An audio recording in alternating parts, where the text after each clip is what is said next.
Brought to you by Mint Mobile. Stay tuned for a special offer at the end of the show. Hi, and welcome to the Mobile Tech Podcast. I'm your host, Miriam Jouar, and today is Thursday, May 2nd, 2024. And I have the awesome Basil with me here, all the way from the UK. Hi, Basil. How are you? Hey, I'm doing well. I'm doing very well, Miriam. All the better to be here. How about you? I'm good. It's the middle of the day for me, the evening for you. We're going to talk about a whole bunch of stuff because one of the things I haven't covered on the show yet too extensively and that you just reviewed is the Xiaomi 14 Ultra. And I've been using it. I love it. I don't have a review out or anything, but I have a lot of thoughts. I'm sure you have a lot of thoughts. I do need to rant about Rabbit R1 a little bit. And you've reviewed a boatload of phones recently that I don't have and that are really interesting. Things that were announced at MWC, etc. So let's cover all that. And then we got some news because, news is the news. Yes. So let's start about R1. I want to kind of get your feel for what, as a person reading all this stuff from far away, since I don't think it's sold in the UK yet, right? No. Okay. So what are your thoughts on Rabbit R1 and these AI, what do you want to call them? Devices, toys, whatever? They are such a concept for everyone here because on the one hand, they're like being panned by all the reviews, but on the other, they're still this forbidden fruit type thing because none of the media is getting their hands on them. I mean, it's interesting, but also there's a kind of like glee sitting on the sidelines playing out, thinking to myself, actually, I'm kind of glad I didn't have to review this version of this product because it seemed like the reviews have been difficult to do. How have you found it? Well, you're right. It's challenging because it's a completely new category of product, right? So that's the first thing that's like, what do you do? How do you review this? And then the other thing is it's just so not baked, right? Like and I hate to say it because look, I knew when this stuff was announced because, just because I know Silicon Valley, I'm right here in San Francisco. I get it. There's a lot of hubris and of pie is the sky. And it's gotten really worse since the crypto and NFT phase. And now it's going into the AI phase. The reality, I've been actually thinking about this a lot this past week with R1 in my hand. The reality is that AI, what we call AI today, machine learning, enhancing our lives. It's been a thing that's reliable and solid for a while now. Like that is how, your camera phone figures out like how to segment the image to get the right, focus distances when it's doing portrait, when it's doing, enhancing the sky versus the face, all that stuff, right? So it's nothing new in a way. A lot of the computational photography relies on what we call AI. I think what's very different here is that we have this generative aspect, right? Like this AI being creative and hallucinating half the time and being right half the time. And that is leading us to some really cool and also questionable ethically and copyright-wise things like, these image generators and the AI to write, to help you write. I mean, all that stuff is based on data that's stolen right now mostly, which is kind of sucky. But at the same time, as an engineer, as a nerd, I cannot say this isn't cool. It absolutely is. So I'm not against any of it. My issue is that it's kind of it's like NFT and it's like crypto before it. It's very speculative in terms of like, there's a lot of people going into it hoping to make money and not going into it for the tech and for like the effort. And I think this is a reflection, like R1, when I hold it right here for the Patreons, when I hold R1 in my hand, R1 is really just a reflection of, what the entire Silicon Valley is doing, right? It's like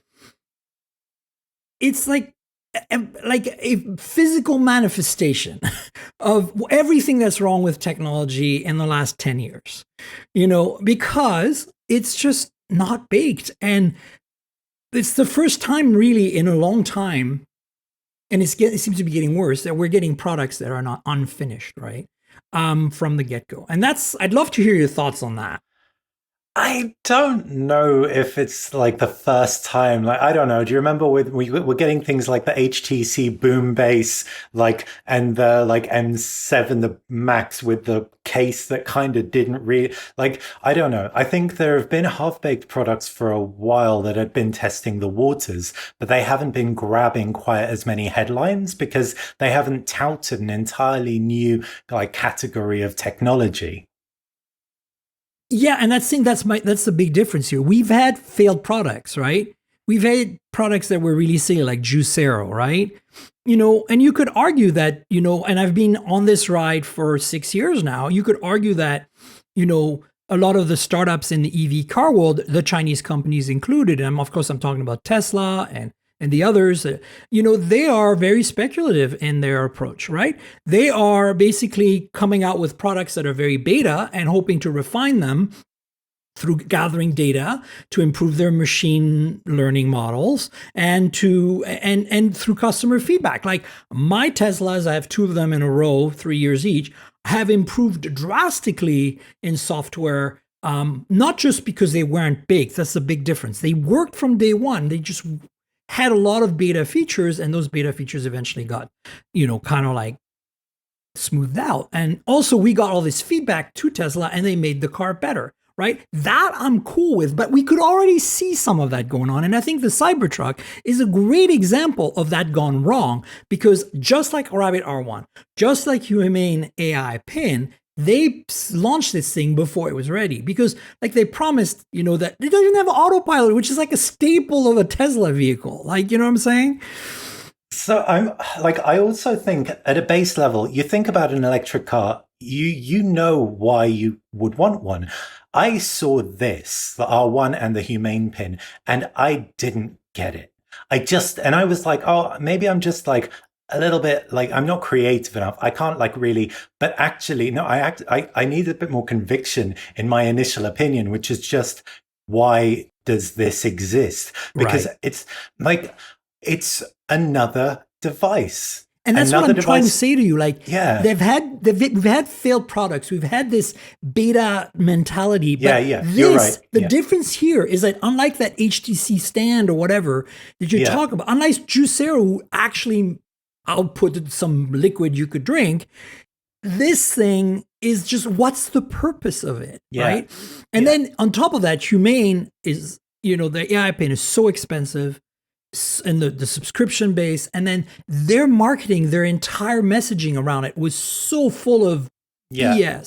Like from the day Yeah. the get-go, I was like, these people they personify the jerks I see at the coffee shop masturbating mentally about Yeah. the freaking, crypto, NFT, and AI. I hear this all over the city here all the time. I just don't know what bubble they live in, because I live in San Francisco and I'm certainly not in that bubble, and I'm a tech person. I don't get it. Like, they live in a parallel universe, I swear. Yeah. And I think with Rabbit, at least, I felt that it was much more whimsical, quirky in its marketing. It was kind of not too pretentious. So it was more, and of course, teenage engineering, the design. This is a beautiful piece of hardware that's Yeah. very, very cheap to make. I think it's probably $25 a bill of materials. It is very, very clean, very nice. It's not fancy by any means. The parts are very basic too, like all the camera specs and the display and all that.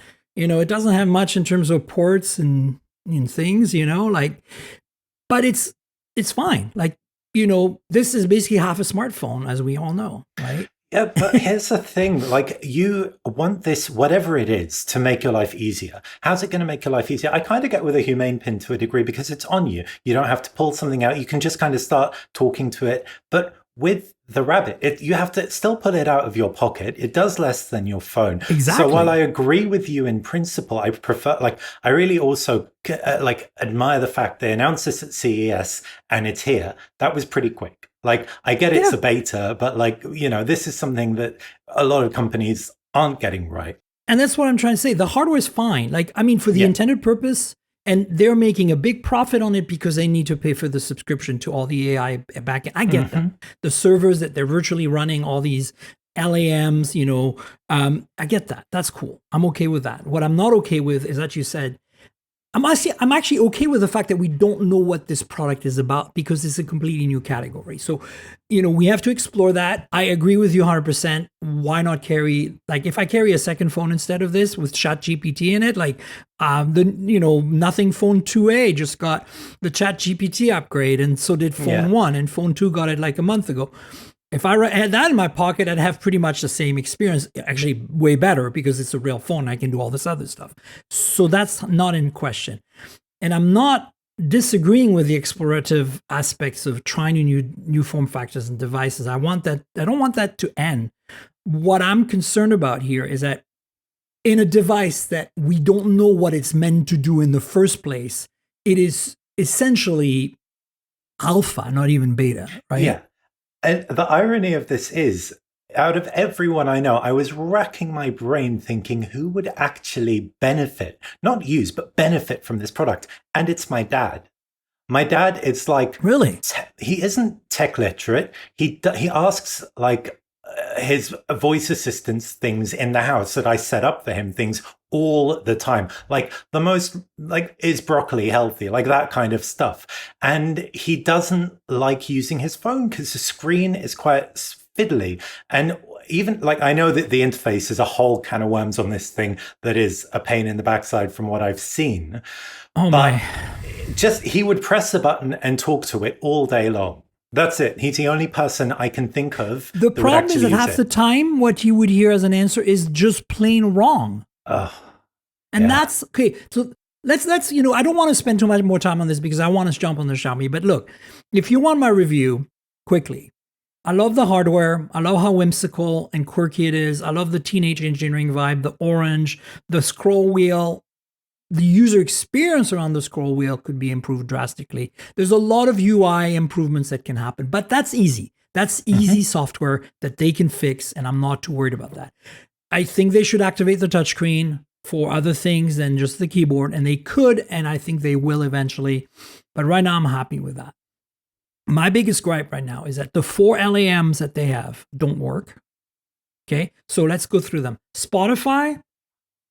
Yes, you can tell it to play music. Half the time it doesn't play what you ask it to play, even though you were very clear about what you wanted. If you ask for an album, it just plays one song and then goes to whatever random next thing you want. Again, this can be fixed in software to some extent. Audio is mono because it's streamed from the server. It is not played locally on a Spotify app. And for some reason, they didn't even realize that. I'm the only one who's been complaining about this all week, and nobody's been validating. I'm not sure if it's a bug on mine or if it's reality. Even the PR people haven't told me whether I'm right or wrong. When you pair Bluetooth earbuds, and I've tried multiple, you get a mono output from this device. And with, on top of that, the crappiness of Spotify in the first place, because it's compressed audio, it's a terrible experience. And then, it doesn't play what you want. It randomly stops playing in the middle of stuff, even though the UI says it's still playing. And even after rebooting, sometimes it doesn't resume because what it is the instance in the cloud has crashed or whatever, or the AI is unable, the LAM is unable to recognize what's happening in the virtual window of that app running on a window of a web browser or of a Windows instance on a server somewhere in freaking who knows what. And I've logged into this not knowing if they captured my login in the process. Like, there are so many problems here, right? Yeah.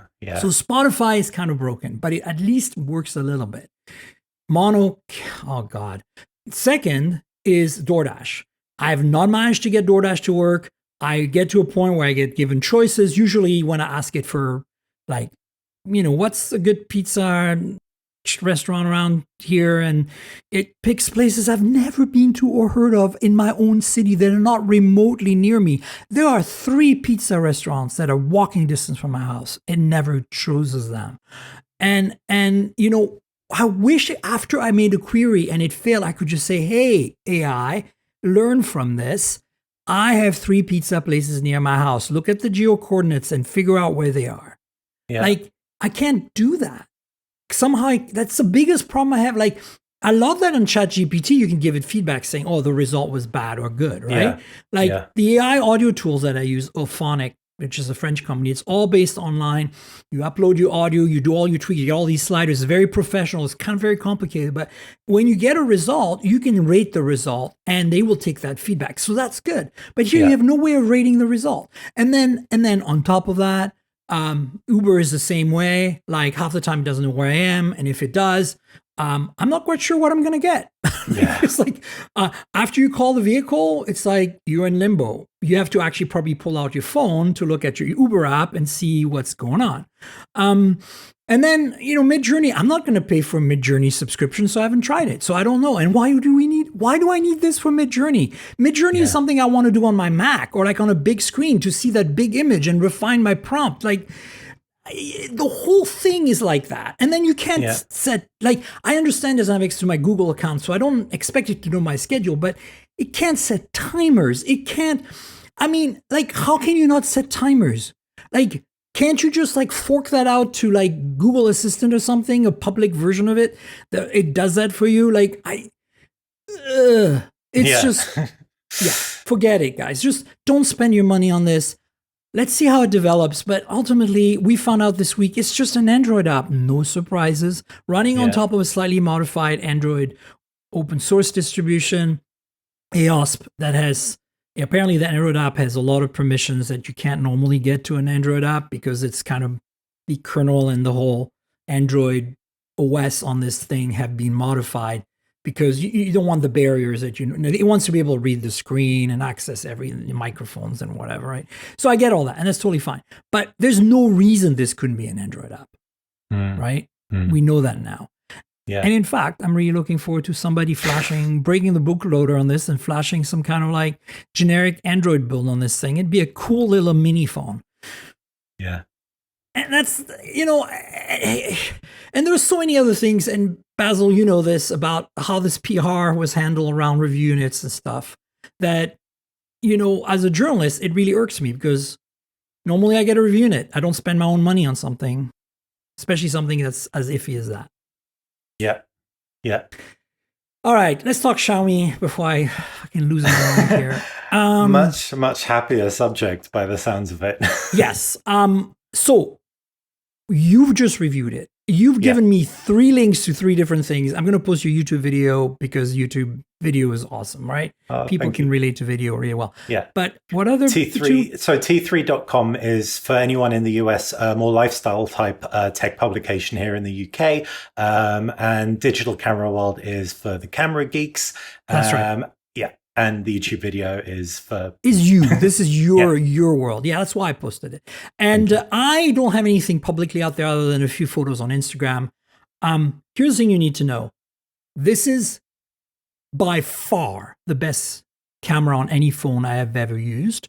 And I think it's by far even the best camera on any phone today, in my opinion.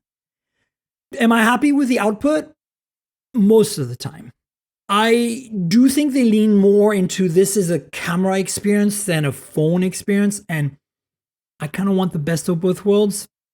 I wish it was more HDR-y sometimes. Like I feel that even when the HDR turned on, you get some blown highlights and you get some really dark shadows and you cannot see the things you would expect to see with a photo from an iPhone, Samsung, Google, insert any other phone here.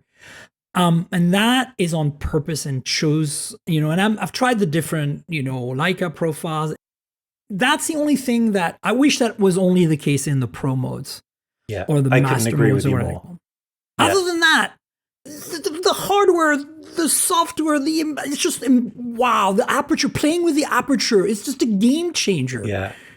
I will say though, like I agree with you. And this was last time I was on this podcast, we talked about the 13T, and that was like a deal breaker for the 13T, the processing. But because of whether it's a superior hardware or updated processing, there's a lot of, even in those dark shadows, there's a lot of detail that you can salvage. It's preserving all of it. You can play with it. That's the part is amazing. That's the best. You don't even have to save RAW to actually have some really good starting points. Yeah. I have edited some of these photos just in Google Photos, JPEG, and gotten like, wow, look, I can go back to a pixel level of HDR-ness by just playing with the settings, which is really amazing. But I wish I could get a photo that's more usable right off the get-go sometimes. The shallow depth of field is a little hard to manage sometimes, Yeah. especially when you're shooting in low light. It kind of defaults in auto mode to f over 1.6. If you're getting close to, like literally, if you're taking photos of food like 20 centimeters from the camera, and I generally punch 2x at this point as well, because I don't want that kind of fish-eyedness feel. And of course, at 2x, it's lossless, which is great. But then because it can't pixel bin, it's actually trying to gather as much light as you can. And you can lose focus on a grain of freaking rice. Yeah. So my advice is if you can manually change the aperture anytime. So I've been shooting at 2.8 or something. Yes, you get less light. Try to move a little less and get good results. But that's not something an average human wants to manage. No. And you're going to say, well, but that's the kind of phone it is. It's kind of like the Sony, Xperias, where you have all these settings and you can tweak everything. I'm on board to some extent. Like, I don't want to live in pro mode. I don't want to live, even in auto mode, I don't want to have to worry too much about the aperture. And sometimes I do. Yeah, so, I agree. But I will say the real game changer for me, beyond the hardware, is the camera grip. Because oh my god, the accessory! Oh, it's so good. So I got a polarized filter. Yeah. Like here, actually, I've got it in the case, but without the grip here. And I've replaced this with the actual mount for a 6.5, centimeter thing, and I put a polarizer on it. Yeah. And for photos of cars, guys. Game changer, because in cars you often get this the sky is reflecting on the paint in this weird way. I in sunny California, I can't unless I shoot in the shade. It's really, even in the shade you get these weird bouncing light things, and with a polarizer just fix it. The fact that this camera accessory package, and the fact that it's not Bluetooth, it locks in place, you can charge through it, it gives you extra battery. They've thought of everything. All the controls can be reassigned. Oh my god, it's so good. It's got a lanyard. So I literally I have it in my jacket, and I'll just loop my hand through the lanyard, pull it out, long press the camera button, and I've taken a picture. And this is like a split second thing that I would have missed on any other phone that I'd be fumbling on. So, and the fact the camera hardware backs it up. And what I found really interesting as well is I ended up using the telecameras, not just the periscope, but the 3x tele, much more than I thought I would. Xiaomi's widened the aperture versus 13 Ultra. And between the new processing and the wider aperture, even though it's the same sensor, the IMX858, it's still... So it isn't the biggest sensor on a telecamera. The Find X7 Ultra's zoom sensor is larger, but I just get more reliable results. Oh, it's way better, in my opinion, even with all these software updates. We're going to talk about this next, than the Oppo Find X7 Ultra, and that's a big, that's a big statement. In fact, in my testing, I think it's better than any. Don't have the Vivo X100 Pro. That's probably the only one I would might beat this in telephoto. But you're right. Every lens is a delight to use, and every lens gives you like this incredible creative freedom. And then the variable aperture on top of that. That sensor is so massive. The amount of detail and sharpness, and I mean the lenses are really good too. Like like it's just the whole thing. The software experience, the camera experience is really good, especially with the accessories and the imaging pipeline. Man, it is so solid. Like the so few differences between lenses, the color science, the accuracy of the exposure, and it just blows my mind that something, again, opposite to R1 here, came out of the gate so polished. Yeah. But also, Xiaomi's used the same sensor for the two teles and the ultra wide, and the main camera is also a 50 megapixel sensor, even though it's a light 900. So you have 50 megapixel resolution across all of them. So it's the same kind of size image that's being processed. And they're all Sony's too. All Sony sensors. And so it's almost like I'm so surprised, no other manufacturer has been committed to a suite of hardware that harmonizes so well. Yeah, this is it. You just nailed it. Because I just feel like, when I play with the Oppo, it's not quite that well sorted because there's too many variations. And yes, it has dual periscopes, but this doesn't really seem to make much a difference. In fact, I think this is better. So So I have had better photos, one-off photos from my Find X7 Ultra than I have from my Xiaomi, in the sense that HDR type look, it's still yeah, more like photographic, but the Xiaomi is without a doubt a much more reliable experience. I know exactly what photo I'm going to get across all the cameras, and that's what I love about it. yeah, exactly. You're right. The HDRness issue that I brought up initially is definitely less pronounced on the whole Hasselblad imaging suite. And it's not just Oppo; it's OnePlus as well with the 12 and the Yeah. Open. Oh, yeah. Which is why these two cameras have become one of my some of my favorites this year, because they are, and the Oppo as well, if it was available here, is because you know they're delivering, at least here in North America, the kind of a third player in a way, right? Yeah. Or Yeah. fourth player if you count Google as well, right? Like because Samsung, Apple, and Google. So look, I cannot recommend the Xiaomi 14 Ultra more. It is absolutely the best camera phone I've ever used, and it just makes me so happy to use it. As a phone, phenomenal as well. I've got some some feedback. I don't like this very iOS, swipe from the top left and you get the notification on the top right. You get the quick settings, and if you try to Yeah. swipe a notification, can't remember which way.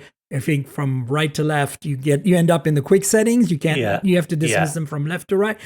That is just driving me nuts because that used to be a setting in before HyperOS and back in MIUI, and honestly, that's the only part. And of course, a lot of the Chinese phone problems of notifications not coming in and There's aggressive another memory big management. one. What's that? The other big problem is that it's so confusing. There's no eSIM on here. Oh, really? Did The not know 14 that. has an eSIM, but the 14 Ultra doesn't. So, like, it's just the weirdest thing.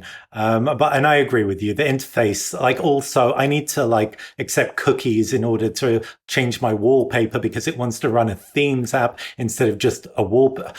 All of this, but who cares? Because the camera's that good. And everything else is working. Like it's a Yeah, proper Android phone with all my Google apps. I can do Google Pay.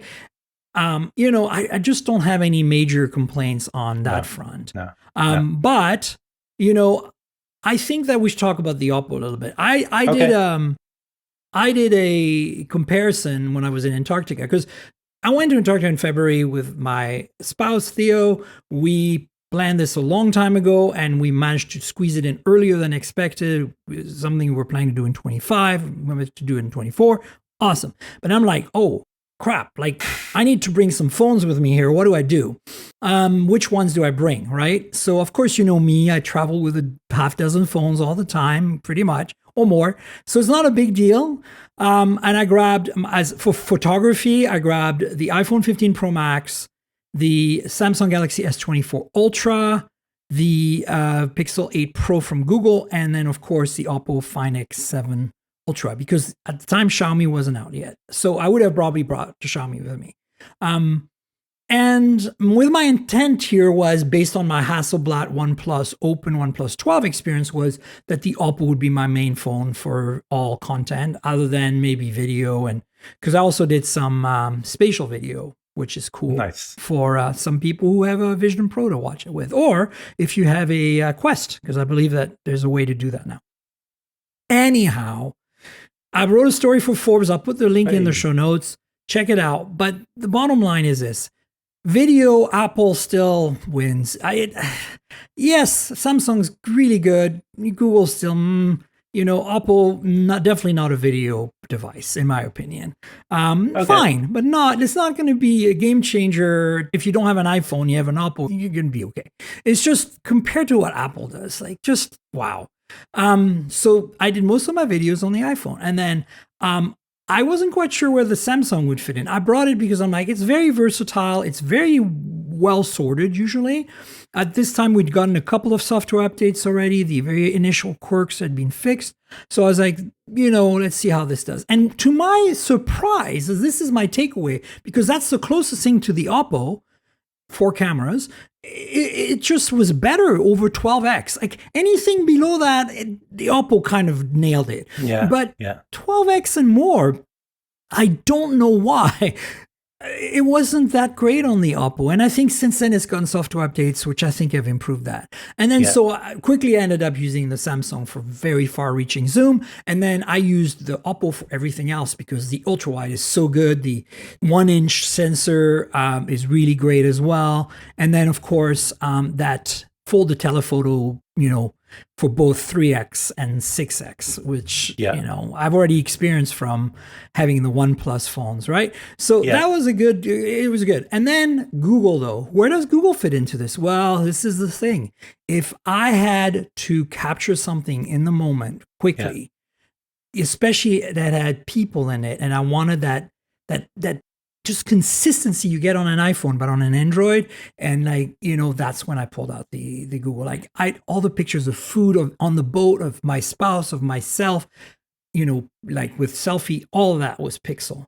And then out and about, when we were zodiacking away to land or whatever, that's when I brought all the phones for the other stuff. And then, of course, the other thing that came in handy, and this is something I highly recommend for those of you who can afford to or want to have multiple phones on a trip, have an iPhone, because nobody else knows how to use anything else.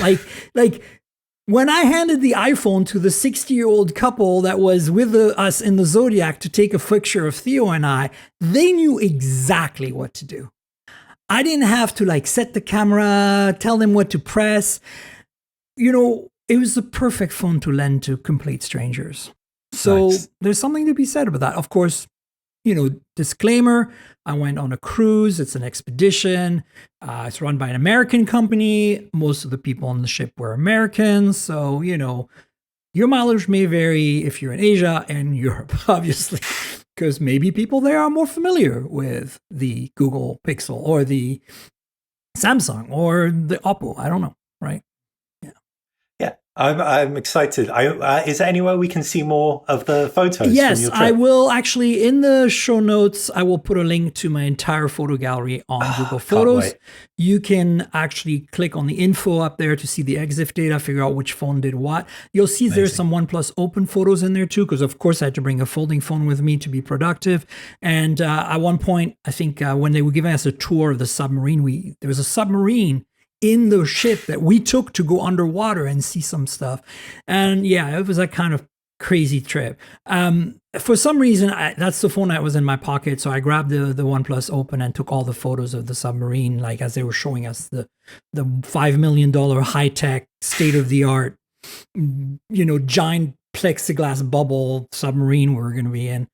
Amazing. And so you'll see, don't be surprised you see the OnePlus Open pop up in there. Cool. But yeah. So what's your take on the Oppo? Because you obviously have used it as well. Where do you think it fits in this entire, state of the camera phone world right now? We're really spoilt because there's almost a camera phone for everyone. And what I love about the Oppo, if you live in between the 1X and the 6X, the Oppo is very strong because also the two telecameras have really strong macro capabilities. So their nearest focus distance is much better than the Samsung and Pixel and iPhone. So if you like that kind of really good for product photography, if you like that kind of zoom range, so the 24 to kind of 70, I lean towards the Oppo over the other phones. But I agree with you in that the Pixel's always a safe bet. I don't like Apple's photo processing. Oh, I do not. So I will never use an iPhone for photos if I can help it. And I'm talking about the Pro Max. Yeah, absolutely. And I feel the same way about Samsung. I don't dislike them overall. If it's all the only phone I had in my hand, I'll be perfectly happy with that. But the Google Pixel. I don't know. I'm biased because I've had a Pixel in my pocket since day one, right? I had Nexuses before that. My main phone has always been an Nexus or a Pixel. Let's face it. Yeah. So maybe that's what I'm used to. But I don't know. There's a certain aesthetic. No, it's not just you. It really isn't. is just right. I don't know how to put it. Like, I show my photos to camera people and they're like, "You took this with a phone?" And I'm like, Yeah. "Did you edit?" No. And I'm Yeah. like, "Oh." And I'm I like, mean, you're an "Yeah." exceptional photographer, but also the fact you shoot at 2x a lot of your photos All the time. Like, you'll see means it's insane. you kill the phone factor from it. So again, with the Oppo large sensor, I really enjoy shooting at 2x because you have that lossless, but also you've got a physically larger sensor. So I out of those, and you like say this very eloquently in your article, like it's the phone for enthusiast photographers out of those four. For sure. Yeah. And I will say though, I've had really pleasant experiences with the video, specifically at 1x, only because now I use a Xiaomi for most of my B-roll out and about. But before that, I was using the Oppo, and both of them, I think it's a dynamic range and the scope for editing afterwards. And when you shoot in pro mode, you can lock the white balance, or on the Yeah. Xiaomi, the log, which offers that extra dynamic range. Yeah, for sure. And log on the iPhone is another thing that's really amazing. Yeah. But I think for me, I found the stabilization was a little lacking on the Oppo compare. And I think for the average person shooting by hand, like you and I are pretty careful. We can be steady in our little, B-roll shots. Yeah. But I think that for most people, it's a little more troublesome, and that's why I was Agreed. like, and video wasn't my focus. Literally, when I was shooting video, I was just pulling out a phone and just hitting record, right? Like, and I was like, hopefully this works out. Yeah. So let's talk about the Moto, because you also reviewed the new Moto that is coming to us. Maybe, I don't know. It will. Okay, I have a feeling we're not going to get the Ultra. Okay. We might just get the Pro, but I don't know. That's a shame. It's really hard to tell. They haven't briefed us. We don't have any idea. We know that it's coming because Moto PR has actually explicitly told us that yes, some of the Edge devices will be coming to North America. Okay. So I don't know which, but you have the best of the best. Is that the wooden one too? No, I have the Pro, so not the Ultra. Oh, you don't have the Ultra. So okay. This is the like pearlesque kind of like white. So it's doing the whole, I think I've actually got a P60 Pro here. It's doing the Huawei P60 Pro kitchen counter thing you love so much. Oh my God. That's kind of, the thing that the OnePlus is doing as well. Like the marble. This is slightly different. So this is kind of striated. I actually really like the P60 Pro mother of pearl one. It's the only one that does that I like. I don't love the Vivo version or the Moto version too much. It's like striped. So for those of you watching on Patreon right now, we've been brandishing phones on the show a lot. So Basil's showing it right now. I showed the Xiaomi earlier, so did Basil with the grip. And the R1, if you want to see the orangeness of the R1, I'm going to bring it out again here because it's that blind. Orange that you see in this video right now is really the orange. It's like, I think my Mac is doing a very good job at getting the color right because it's impossible to photograph, by the way. I've heard. Except unless you have a Pixel. Yeah. Like I shot the photos for my podcast from last week with the Pixel as it was on about in the shade, to be frank. But you saw the photo and I did not have to edit that.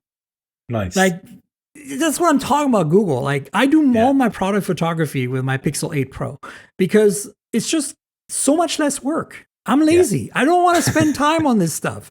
I have better things to do. Yes. So anyway, if you want to know about Patreon, stay tuned to the end, patreon.com/TNKJRL, and I'll mention it more later. So Moto Pro. What's the deal? This is Gen 7, Gen 3, right?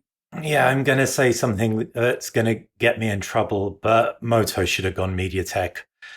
Oh, those are fighting words. Yeah, the Snapdragon 7 Gen. So this is off the back of, I've just had a week with $345 gaming phone with a MediaTek 8200 Ultimate and the Techno Camon with Dimensity 8200 Ultimate. These are cheaper phones significantly that absolutely whoop the performance of this, what is in the UK, a £600 phone. Yeah. So the problem with it is it's beautiful. This phone, like, It does everything you kind of want an Edge to do. Tapers in at the sides, feels premium metal frame. Wireless charging, the whole wireless charging. Yeah, and the screen Pantone validated, and the camera takes decent pictures. Like Moto's finally getting its act together. I know with it started with the Edges last year, and I was like, "Whoa, they're finally getting there!" And nobody was listening to me because everybody's already everybody's just dismissed Moto, that they will never make a decent camera. And when my review of the Moto Edge Plus last year here, which was for you guys the Pro, the 40, people did not believe me, and I said this camera is competitive with the best, and they're like, no, and I'm like, it's not at the top of the best, but it's like 99 percentile good, and they're like, no, and I'm like, and then I got the Edge non-Pro, which I guess was the Fusion for you guys. No, that was the Edge 40. That's right, the regular, and again, I feel the same as you do. I think about this. The chip was low, not good enough.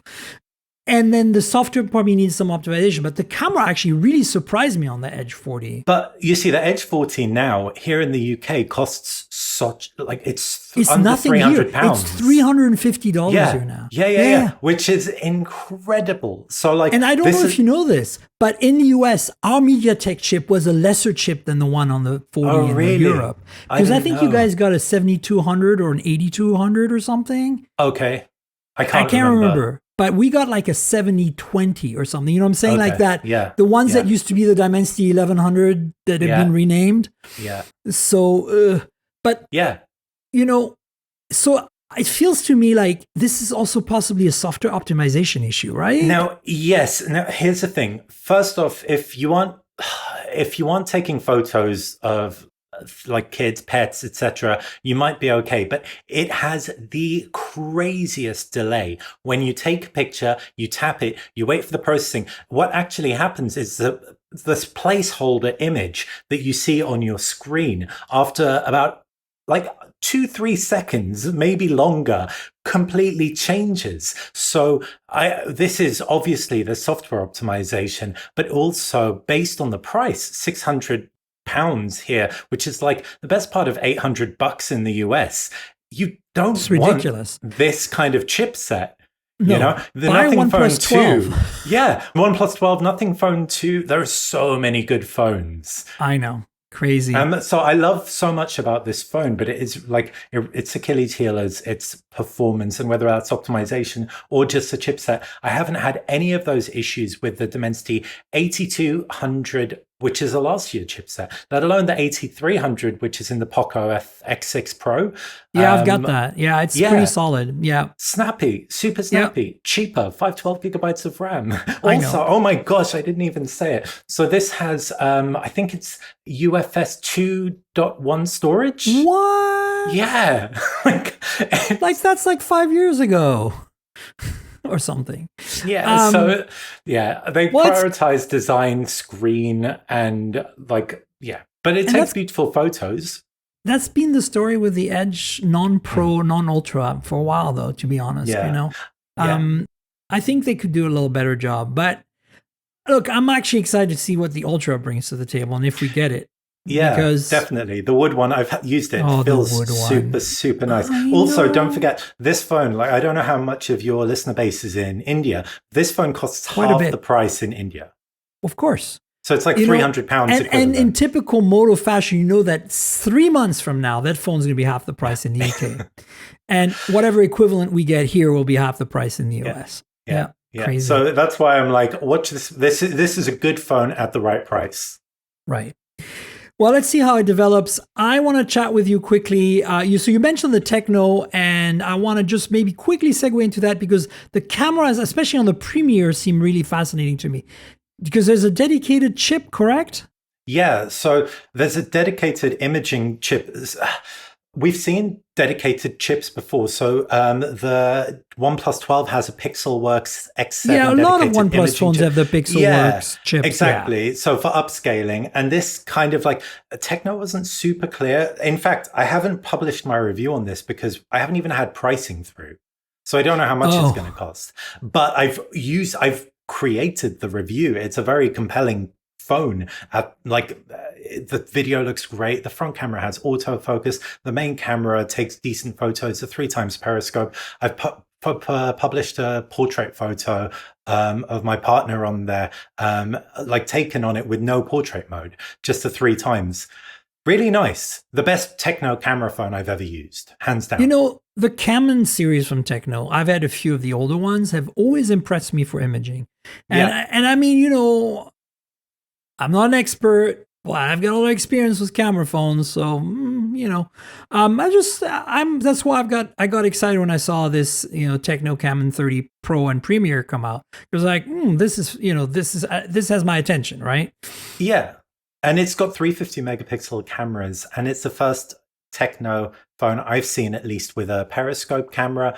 And it's a similar kind of on paper setup to the OnePlus Open. It isn't the same sensor, but you have that 3x kind of really nice shallow depth of field. It flubs with color, like white balance, more than you're going to get from an Oppo or OnePlus. Of course. But for a techno phone, and that is no doubt going to be super affordable, and this is a really frustrating thing. I came from the Moto Edge 50 Pro, which I should have been much, much more like hyped about, to the Camon. And between the Camon's like screen camera performance mainly, I've preferred the Camon to a Moto phone. The weird software on the Camon too, because that's the other thing, you know. Yeah, I've been really surprised. Like Infinix and Techno's software, oof. And also, forget updates. It's like getting a Red Magic phone, you know, like every year I review the Red Magic gaming phone. I've got the 9 Pro right now. I'm playing with it. Expect a review on hot hardware in the next month or so. But the every time I play with that software, I'm like, who made that software? It's just a nightmare. And then I'm thinking but I understand that if you want the best performance possible it's super cheap in here. It's like $650 US. And you get a Snapdragon 8 Gen 3 and like amazing screen, you know, the fan and everything. Like I get the appeal. So yeah. Speaking of iffy software, tell us about your experience using the Nubia Flip 5G from ZT Nubia, the folding phone that competes with like the Moto Razr Non Plus, I guess. I've really enjoyed this. So for anyone who can't see it, I've got this on camera now, and it is super cute. The like front display is circular, so it's kind of like a throwback to like a smartwatch display, basically. Yeah. Exactly. And it's super simple. And you know what? Like, having come from flip phones with very, very smart front displays, I kind of just prefer this. Yeah. I felt the same way with the regular Razr. I'm like, it's got its flaws, the cameras, but honestly, like, I don't think I need a fancy display in the front. No, I don't need to run Android apps on the front of my phone. What I need is camera access. I need my calendar. I need like a few simple things, and I need to be able to tap it, see the time and notifications. So it checks all the boxes. In the US, I believe it's $499. Here in the UK, it's £499. I mean, is it perfect? No, it's got one camera, but it hasn't got OIS on that camera, but you can still get a decent photo. I don't know whether it's because Nubia launched the Z60 Ultra and have like tuned their camera processing a little bit, but it borrows a little bit of that more reliable color science, maybe, than past Nubia devices. Still overexposes a little, but I really have got some decent pictures from it for the price. Solid flip phone. It's not sealed, no weatherproofing, nothing like that. So, but 256 gig storage, lasts a full day comfortably, and it feels solid. Nice. Well, I'm going to try to get one. I've requested one, but I haven't heard anything. Red Magic and Nubia here in the US are very much like, if you cannot promise a review, we're not going to send you anything. And you know, that's not how it really works. So I just always be honest with them and say, well, I can't guarantee you that. So then they often don't send me stuff. The reason I still get the Red Magic is that generally I do end up reviewing it in some way or another. But with Nubia, they've sent me a bunch of phones that I didn't review. So I think I might not get that one. But oh well. Look, stay tuned. There'll be reviews out there on the US market once available. And in the same way as we've seen reviews of the camera-centric one they launched at MWC, right? So let's talk about the news. I'm thinking, Basil, let's try something new and exciting where each of us pick, like we alternate and we just like tell people what we think. And we don't elaborate. It's just more like PSA. Here's the news on this device. Here's what you need to know. Are you up for that? Yeah, let's do it. All right, I'm going to start with the Black View. So Speaking of cheap folding phones, right? This phone, like, I don't know if you guys remember because I mentioned it on the podcast before, but me and Michael Fisher at MWC one day looked at each other and said, let's find all the cheap, like Chinese Shenzhen special folding phones we can find. And we'd spent like multiple hours scouring the show floor. And we found all of them, in fact, including this Blackview. So now it's official. It's available. Is it really official? I don't know. But it's available, coming soon. And you get some official photos here, some specs. So check out this link I'll put to GSM Arena. I'll give you a quick rundown. You know, folding AMOLED 1080p, you know, it's got a 108 megapixel camera, which is ISOCELL HM6 from Samsung. You know, it should be okay, but that's basically all you get. There's an 8 megapixel ultra wide and a 32 megapixel front camera. Nothing to write home about. It's a 4G phone with a MediaTek Helio G99. And I remember this from MWC thinking to myself, wow, 4G phone, 4,000 milliamp hour battery, 45 watt charging.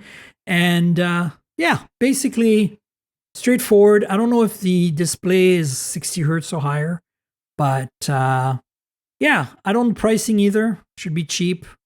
I think £400 is what, or $400 or pounds is what I heard. There you go, 425-ish. So yeah, keep an eye on that. I think it should be interesting to see these phones go down in price, wouldn't you think? Yeah. I think it's going to be like the less people spend on phones, the less careful they are. So I'm also kind of terrified given how delicate folding phones are comparatively. But time will tell. Yeah, 100%. All right, next item is yours. Grab it. OnePlus announced a couple of things for Europe, and these are exclusive Europe launches. So, in fact, relaunches for the OnePlus Pad Go, which is OnePlus's budget tablet. Did we get that in the US? I think it only launched in India. Oh, that's what it was. Okay. Yeah. I remember getting PR about it and going like, Yeah. So it launched in India, it did well. Actually has the same Helio G90 as the Blackview, I believe. So super budget chip. But like I've been using it and it is a perfect mum or dad tab, like really, really like smooth performance for what you need it to do. But one thing I'm enjoying more, the OnePlus Watch 2, which is awesome for anyone who hasn't used it. It's really like the only Android Wear watch with like decent battery life.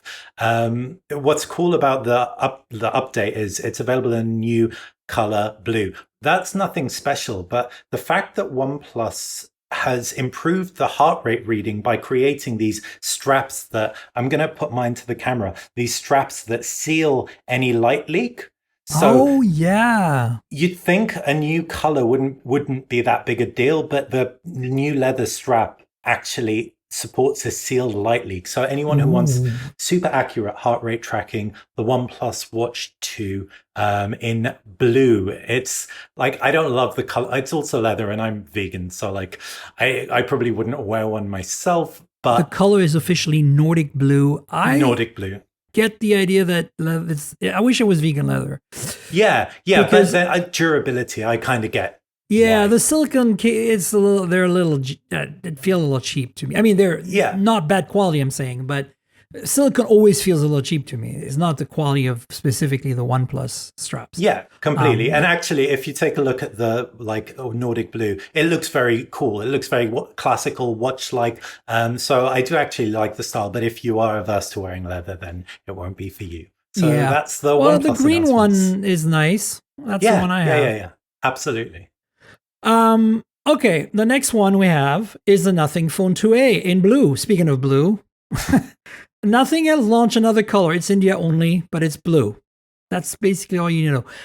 What color blue. would you denim? What color do you think this blue is? I mean, I wouldn't even, based on the pictures, I'd hardly call it blue. It's kind of like deep water. It's very dark. Deep aqua, yeah. Yeah, but it looks cool. So it looks cool. Is it just me or do you feel the same way? Because I thought we were going to get that yellow from the glow in the dark one. From the ear A color. You know, Oh, the new yeah. yellow. No, I don't know if you've seen, they had a competition for people, fans to design one, and someone designed a kind of like glow in the dark one. And I thought that's what you meant. And it Oh, looks really cool. no, I meant just the yellow color from the Yellow yellow earbuds. earbuds. You've seen them. Have you I've seen seen them? them. I've seen them Oh, and they look cool. they're But amazing. yeah, Here, actually, I've got them right here for the Patreons. Let me show you. This is worth taking a second. All right, check out this yellow. Bumblebee. Yeah, Nice. it's beautiful. And And also same color as earwax. So I wish this color Phone 2A had come out yeah, to match these. It would have been amazing. awesome. So anyway, that's what we got from Nothing. And there's a couple of side items. I just mentioned them earlier. The ChatGPT version of Nothing OS 2.55 was until now just available for Phone 2, now for Phone 2A and Phone 1 as well. So check out your software updates if you haven't in a while. Okay, I guess it's my turn. What do we got here? Oh, Pixel 8a price leaks. How do you feel about that? $499. That makes sense. You guys always have much cheaper Pixels than we do. So I'm going to reserve judgment until UK pricing drops. But I mean, it looks tasty. Like the phone looks good. The new color is poppy. If that green ends up happening. Oh, So I yeah, kind of want that. Yeah, I yeah, hope I I thought get you that might. one. My review unit is incoming. I don't know when. Yeah. All I know is what I know from the leaks. It's funny because I got a review unit coming in. I've not been briefed. I have no idea. So what I know is that this is essentially a Pixel 7a with rounded corners, a brighter screen, 120 hertz display, G3 chip, and bigger storage options, which wasn't the case on the previous versions. Yes. This is what I know from the rumors, so don't hold me to that. But what I'm trying to say, slightly delicately, is possibly go buy a Pixel 7a right now. Because look, the reality is, it's in the US you can buy it for $349 or something. Like, why wouldn't you? I bought one for my mom when I was in France after MWC. Yeah. She loves it. Yeah. I didn't think my mom would ever love her phone, and she loves it. Awesome. What Good color call. did you go for? I was gonna. I think I can't remember what she got. We put it in the case right away. So, but honestly, can't remember. I think it was the black, maybe, or whatever, the gray or whatever color. But here's the thing: it was tossed between that and a Redmi of some kind, and Yeah. I was like, the Redmi had better features for the money, and I played with that Redmi as a review unit beforehand, and I was like, Mom, you know what? For you, I think you're complaining about your camera all the time. Yeah. My parents with shaky hands, Pixels are definitely for them. Amazing. And she would never buy an iPhone. My mom, she's like, not at all Apple. All right, so let's see. You've got the next item, I think. Okay, so apparently the new iPad Pros will skip the M3 chip and hop over to the M4 chip, in addition to bringing an OLED display to the iPad Pro line or iPad line for the first time, therefore making it the thinnest iPad.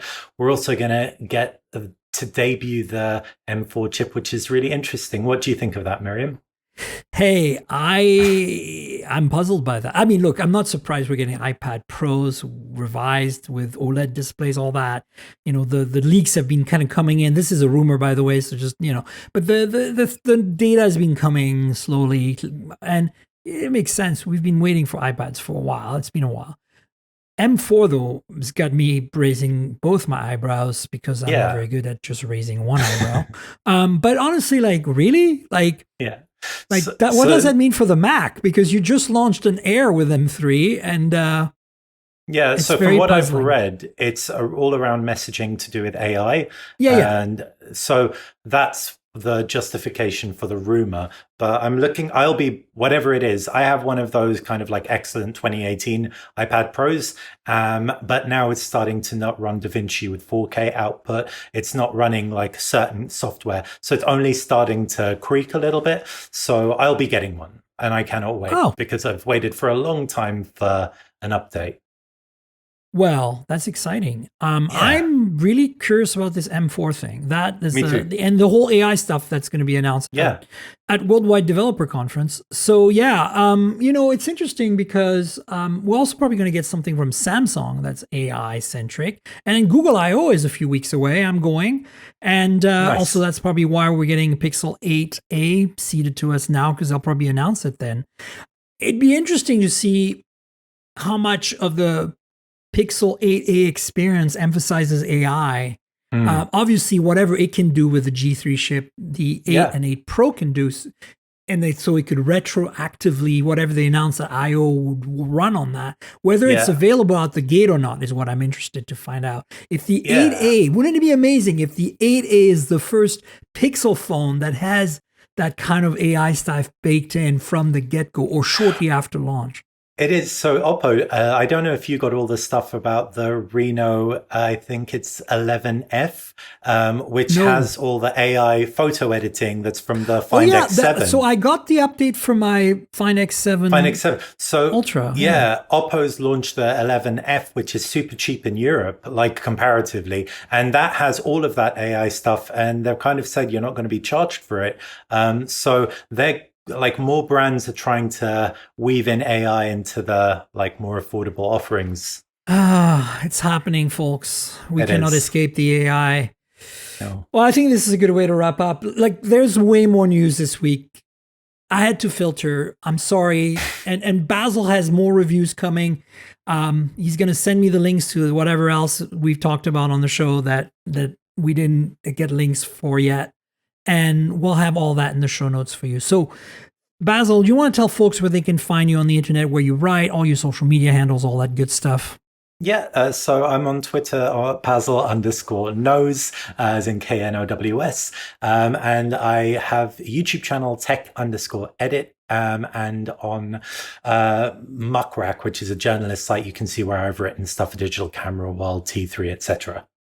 Muckrack is convenient for that. I think it's got all my stuff as well. Sometimes it's not perfectly accurate, but it's a nice. I'm using Linktree now. I just got a list and it's just like, points to my bio page, which then shows you all the links to all my things. Nice. Works really nicely. So folks, Basil makes awesome content. You need to follow, you need to read, you need to watch. That's basically the bottom line. Absolutely. And you all know where to find me on the internet. I'm at Tankgirl, TNKGRL. Like the comic book character, drop the vowels, you get my handle. You'll find me on Twitter, on Instagram, on Threads, on Blue Sky, and check out the stuff. And then, of course, please subscribe to the podcast, mobiletechpodcast.com. We're on all the platforms, so pull out your favorite podcasting app, subscribe, and if you can rate or review the show, that'd be pretty awesome. Please consider doing that. There's a YouTube channel, youtube.com/mobiletechpodcast. It's got some monthly unboxing videos in there, and you can see some cool gadgets close and personal. It's nice. You know how YouTube works. Like, subscribe, tell your friends, click the bell, comment, all that good stuff. And if you want to help me, there is that Patreon we've been mentioning, and we were pretty heavy on showing devices this show. So next show, maybe we'll have even more. So consider checking it out, patreon.com/tankgirl. That's patreon.com/TNKGRL. There is basically one perk there, which is the video version for $5 a month. You can contribute less, and I would still appreciate your support. You can contribute more, and you still get the video. The video version comes out a little in advance, generally a day and a half, sometimes 2 days in advance. And sometimes I leave some of the funny things, like the FedEx doorbell rings, or some funny noise happens outside, or we blooper, and it's fun, and we leave it in there. Sometimes we go over time. And you get extra content that way, because I try to keep the audio version to less than an hour and 20 minutes. That's the trick. It's not easy. It's trust me. So if you want to help me out, patreon.com/TNKGRL. Also, if you don't want to do the Patreon thing, because maybe you don't like Patreon, it's fair. There is a PayPal link in the show notes. You can click through, buy me a cup of coffee, whatever, $5, donate. Appreciate it. Makes me do this show every week because it's a lot of work, and sponsorships help somewhat, but ultimately I still need your help, and I would appreciate it. So I also want to thank our sponsor, Mint Mobile. So as you know, I'm constantly reviewing multiple phones, and while that's fun, it also means I'm constantly spending a lot of money for wireless service on multiple SIMs. That's where Mint Mobile comes in, and that's who I'm partnering with for today's podcast. If you also want to save money on your wireless service, switch to Mint Mobile. As tech-savvy early adopters, you've probably heard of Mint Mobile before, but let me quickly tell you how awesome their service is. Mint Mobile offers premium wireless for as low as $15 a month, and you don't have to sacrifice any coverage, speed, or data. They're built on the nation's largest 5G network. They keep costs low because they sell direct to you online. They cut out the retail stores and salespeople. Why should you pay more than you have to for access to the same network? In my experience testing phones, Mint Mobile delivers the same data speeds and call quality as the big three for a fraction of the cost. Switching to Mint is super easy. Thanks to their eSIMs, you can sign up and activate immediately right on your phone from the comfort of your home. No more standing around and waiting in line at a big wireless store. You can keep your current device and phone number and easily switch services. And if your phone isn't eSIM compatible, Mint will ship you a new SIM free of charge. All Mint Mobile plans include unlimited nationwide talk and text, lightning fast 5G, and free mobile hotspot. Mint will show you how much data you use each month and recommend plans that save you money. Mint also offers a modern family plan that lets you set up a super affordable family plan with as little as 2 lines. Use my link mintmobile.com/mobiletech to get premium wireless starting for $15 a month. That's mintmobile.com/mobiletech. Stop paying more than you need on your wireless bill and start saving big with Mint Mobile. And I want to thank you, Basil, for being my guest yet again. Thanks for being on the show. Thank you so much, Miriam. Absolutely. We'll have Basil on again sometime in the future, folks. And of course, we'll have a show next week. So stay tuned for that. Until then, cheers, everybody.